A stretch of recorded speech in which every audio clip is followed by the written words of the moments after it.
He looked like any other quiet rancher, weathered hands, worn boots. A man who spoke only when necessary.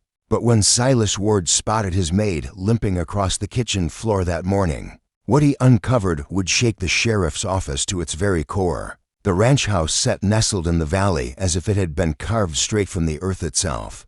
All weathered wood and honest labor. Silas had built it with his own hands 15 years ago. Each beam laid with meticulous care and unyielding dedication. He had poured everything he was into that home. Simple values guided him: hard work, fair wages, and above all, keeping your word. He was the kind of man who paid his help promptly, without prying into where they came from or what ghosts they carried. Mercy Whitmore had arrived 3 months prior, desperation clear in her weary eyes. She was young, perhaps 20, but bore the kind of exhaustion that belonged to souls twice her age. She came seeking work. He needed someone to keep the house. That was enough for both of them. Mercy kept to herself, performed her duties quietly and well, and Silas respected that. From his experience, people who spoke little often carried the most weight in their words when they finally chose to speak. But this morning was different. Silas had just returned from checking the cattle, his boots thudding heavily on the wooden porch when he caught sight of her through the kitchen window. Mercy moved across the room as if each step cost her a small piece of herself. Her right leg dragged slightly. Every few seconds she would halt, gripping the edge of the table or the back of a chair, her face clenched tight to hide the pain. He lingered there, watching through the glass, a knot tightening in his gut. This wasn't the first time he'd noticed something off about her movements, but today, it was far worse. The way she favored her left side, the delicate, careful manner in which she lowered herself to retrieve a dropped spoon. It reminded him painfully of his old horse after a bad fall. Hurt, but refusing to show it. Silas pushed open the door, the familiar creak of the hinges greeting him. Mercy immediately straightened, attempting to compose herself. But he had already seen enough. Her face drained of color, and for just a flicker of a moment, he caught something in her eyes that made his chest tighten. A raw, flickering fear. Not fear of him, but fear nonetheless. She turned back to the stove, stirring a pot of coffee with movements so measured they seemed rehearsed, as if to convince the world she was fine, when she plainly wasn't. "Morning, Mr. Ward. Coffee's almost ready," she said, her voice carrying that fragile lightness he had heard in injured creatures, a sound desperately trying to convince the world it was okay, even when it was clearly not.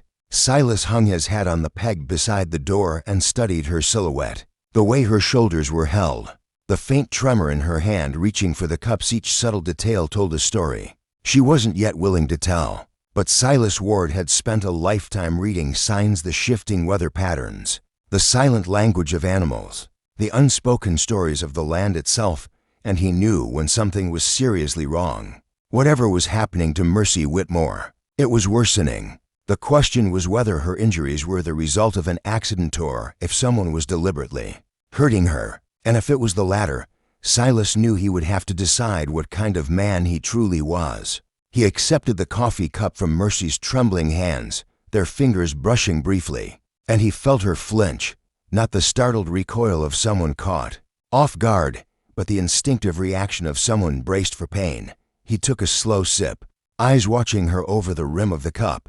Mercy kept her back to him, busying herself with pointless tasks at the counter, wiping spots that were already clean, rearranging items that didn't need moving, the kind of restless, desperate motion that betrayed a desire to vanish without ever leaving the room. "Mercy," he said softly. She froze, her hands stilling on the cloth she'd been scrubbing in place for the 3rd time. "Yes, sir, you're hurt," he said, the statement not even a question. They both knew the truth. A silence fell between them, stretching long and taut like a held breath. Outside, a meadowlark's song floated bright and carefree through the morning air. Inside the kitchen, only the soft tick of the clock on the mantel and the whisper of Mercy's uneven breathing dared to break the quiet. When she finally turned to face him, Silas saw something that tightened his jaw. Her lip was split on the left side, a fresh cut still healing, and a yellow bruise bloomed across her cheekbone, mostly hidden by the way she let her hair fall forward. but it was her eyes that told the whole story, the dull, resigned gaze of someone who had long ceased to believe things might ever get better. "I fell," she said quickly, the words spilling out too fast, too rehearsed. "Clumsy of me. Tripped over my own feet coming down the stairs last evening." Silas set his coffee down with deliberate care. He had heard enough lies in his lifetime to recognize their hollow echo. This one hung in the air between them, empty and cracked like an old grain silo. "Show me these stairs," he said quietly. Mercy's face paled, the color draining as if the truth might escape through her skin. "Sir, the stairs you fell down," he repeated, his tone steady but unyielding. "I'd like to see them." Her mouth opened, then closed again. Neither spoke the truth. They both knew. There were no stairs in the small cabin where she stayed. Just behind the main house, it was built on level ground, with only a single step up to the front door. Silas had constructed that cabin himself. Just like everything else on the property, he knew every inch of it. The lie lingered between them like smoke from a dying fire, bitter, acrid, and impossible to ignore. Mercy's hands clenched tightly in her apron. For a moment, Silas thought she might finally tell him the truth. Instead, she straightened her shoulders, lifted her chin with a defiant strength that would have been admirable if it weren't so heartbreakingly hollow. "I should get back to work," she said. Silas watched her turn away once more, noting the careful, measured steps she took, steps calibrated to avoid causing more pain. Whatever had happened to her, this was no first time. The way she carried herself, the practiced art of hiding injuries, betrayed a history of survival through silence and invisibility. But as Mercy limped toward the pantry, Silas Ward made a decision that would change everything. He would find out who was hurting his employee, and when he did, that person would learn exactly what happens when you cross a man who had spent his entire life believing that protecting what was his wasn't just responsibility, it was a sacred duty. The only question that remained was whether the truth would prove to be worse than he was prepared to face. That afternoon, Silas found himself doing something unfamiliar, watching his own land with the wary eyes of a stranger, scanning shadows for signs of a lurking threat. He positioned himself near the barn where he had a clear view of the path leading from town to Mercy's cabin, pretending to work on a broken harness while his gaze followed every movement. Across the dusty stretch, the sun hung low, dipping toward the horizon. When he spotted a rider approaching, even from a distance, Silas recognized the slouched posture, the swaggering gait unmistakable. Deputy Vernon Briggs. The man rode like he owned every inch of the ground beneath his horse's hooves, his badge catching the last light of day with each bounce in the saddle. Silas had never cared much for Briggs.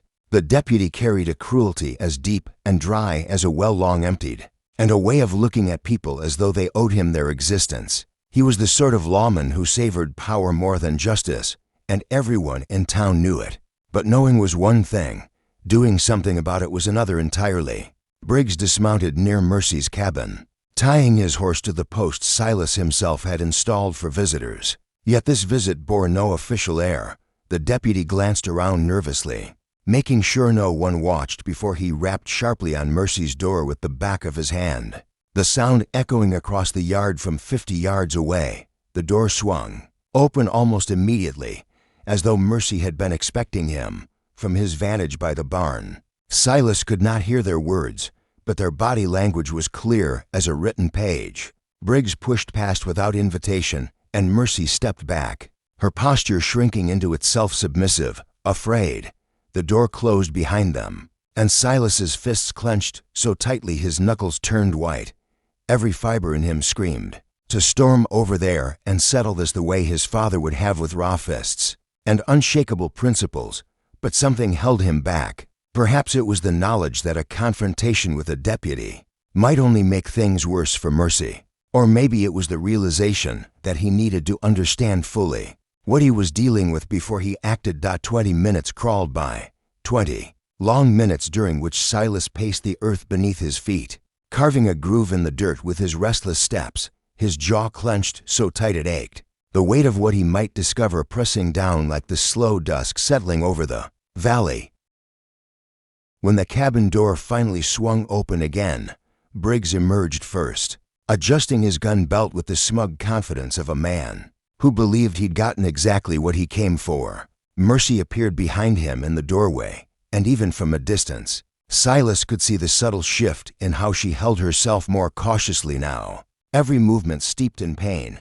Briggs mounted his horse without so much as a backward glance, riding off toward town while whistling a careless tune that drifted through the evening air like a cruel insult. Mercy lingered in the doorway for a long moment, one hand pressed against the frame as if it was the only thing keeping her upright. Then she stepped back inside and closed the door softly behind her. Silas remained standing there in the deepening dusk, fragments of a grim puzzle clicking relentlessly into place in his mind.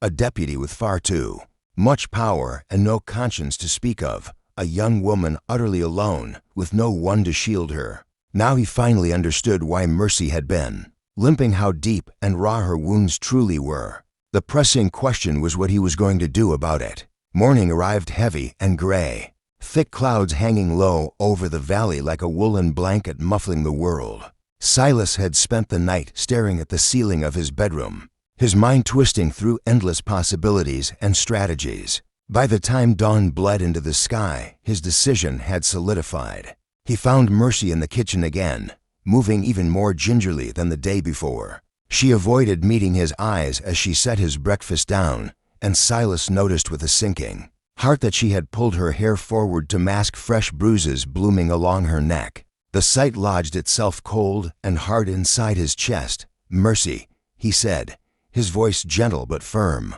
"I need to ask you something, and I need you to tell me the truth." She froze, the coffee pot trembling halfway to his cup. "Sir, Deputy Briggs, he's been coming around here, hasn't he?" The pot shook violently in her hands. For a moment, Silas feared she might drop it entirely. When she finally set it down on the table, her movements were jerky and uncertain. "I don't know what you mean," she whispered. Silas held his voice steady, but inside a tempest roared. "I saw him yesterday. I saw him come to your cabin, and I saw how you looked when you left. How long has this been going on?" His question cut through the silence like a whip. Mercy's fragile composure shattered, cracking like thin ice under the warming sun. Her shoulders trembled, and when she finally dared to meet his gaze, her eyes shimmered with unshed tears. "You don't understand," she sobbed, voice breaking. "He's a deputy. Who's going to believe me over him? Who's going to care what happens to someone like me?" Her words poured out in a frantic rush, like water bursting through a broken dam. She told him about her rival in town 3 months ago, fleeing from shadows and troubles back east, about how Briggs had noticed her from that very first day cornering her behind the general store with promises that soured into threats, how he had made it brutally clear that she belonged to him now, whether she wanted it or not. "If I told anyone," she whispered, "he said I'd disappear. There are mines in these mountains where no one would ever find me." Her voice dropped to a fearful hush. "He said he's done it before." Something inside Silas froze, icy and hard. He had known Vernon Briggs as a bully and a coward, but this was something far darker, pure evil laid bare. "Why didn't you leave town?" he asked quietly. Mercy laughed bitterly, but there was no humor in it. "With what money? Where would I go? He made sure everyone knew I was under his protection.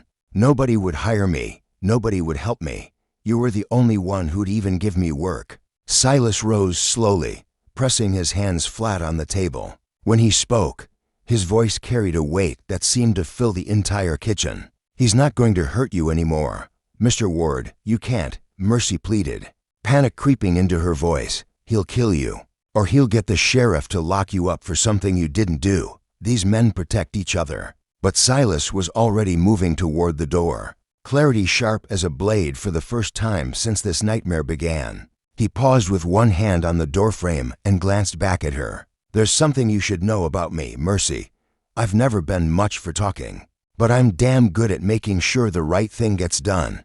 Stepping out into the gray morning, Silas left Mercy behind, staring after him with eyes shadowed by fear and perhaps, just barely, hope. The walk to town would take an hour. That gave him plenty of time to decide exactly how he intended to handle Deputy Vernon Briggs. One way or another, this was going to end today. The town of Cedar Falls rested in a dusty bowl between two hills, its main street lined with buildings weathered and worn from better days. Silas walked down the center of that street with the steady gait of a man who had made peace with the burden he bore. People noticed when Silas Ward came to town, always did, because he only made the trip when it truly mattered. He found Deputy Briggs precisely where he expected, leaning against the post outside the saloon, his badge glinting weakly in the morning light as he loudly recounted the story of some poor soul he'd run out of town just a week before. Briggs was the kind of man who craved an audience for his cruelty.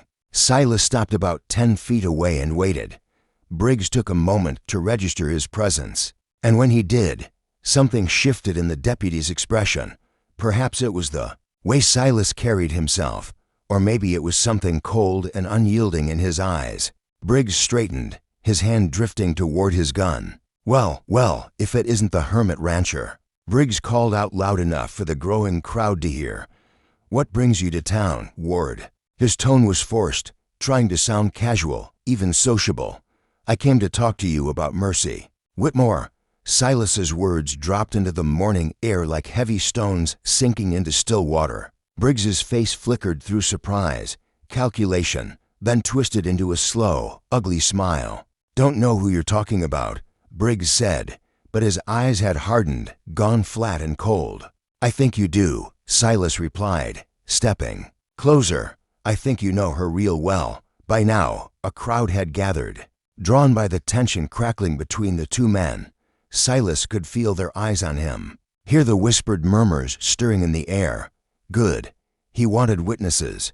"You got something to say to me, Ward. You better say it plain," Briggs growled, his hand resting openly on the grip of his gun. Silas glanced at the faces around him, shopkeepers, farmers, wives with children peeking shyly from behind their skirts. These were the people who had endured Briggs's cruelty for years, too frightened or powerless to speak. "I'm saying, you've been hurting a woman who works for me," Silas declared, his voice ringing clear and strong in the morning air.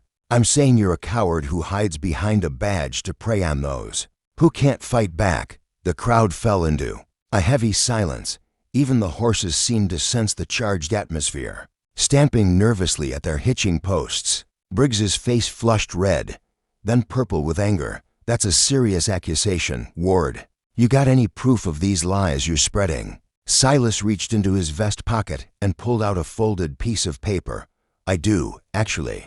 The paper was blank, just something he'd grabbed from his desk before leaving the ranch. But Briggs didn't know that, and the way the deputy's eyes locked onto it told Silas everything he needed to know about how deeply the man was already trapped in guilt. "See, the thing about secrets," Silas began, slowly unfolding the paper as if revealing a hidden truth, "is that they have a way of coming to light when you least expect it." But before his words could settle, Briggs reacted with lightning speed, drawing his gun in a flash. The weapon rose fast, but Silas was already moving. 15 years of hard ranch work had honed his reflexes sharp as a mountain cat's. He had anticipated this moment from the second he stepped into town. Silas dove to his left just as Briggs pulled the trigger. The bullet whined past his ear, smashing into the wooden post behind him with a violent crack. The startled crowd scattered like birds flushed from their nests. But Silas sprang to his feet and charged forward. Briggs fumbled for a second shot, but Silas's shoulder smashed into his midsection, driving them both backward against the saloon's weathered wall with such force it rattled the windows. They grappled fiercely for control of the gun, Briggs cursing and spitting as he tried to bring it to bear. But Silas's hands were iron, forged through years of wrestling cattle and hauling timber. He twisted Briggs's wrist until the deputy cried out and released the weapon. The gun clattered across the wooden boardwalk, coming to rest near the boots of Marshal Kane, who had rushed over at the sound of gunfire. "That's enough," Kane barked, drawing his own gun but keeping it trained on the ground. "Both of you step back." Silas released Briggs and raised his hands, chest heaving. The deputy slumped against the wall, clutching his wrist, eyes blazing with pure venom. "He attacked me," Briggs snarled. "Tried to kill me. Arrest him." But Marshal Kane's gaze swept over the gathered crowd, reading the faces of the townsfolk. These were people who had lived in fear of Vernon Briggs for years, too scared or powerless to challenge him. Yet now something had shifted. Someone had finally stood up. "Is that true?" Kane asked the crowd. "This man attacked Deputy Briggs without cause?" A heavy silence settled over the street until an elderly woman stepped forward. Mrs. Henderson, who ran the boarding house, her voice trembling but resolute. "Marshal," she said, "there's things you need to know about your deputy. Don't listen to her." Briggs spat venomously. "She's crazy. They're all crazy." But other voices began to rise.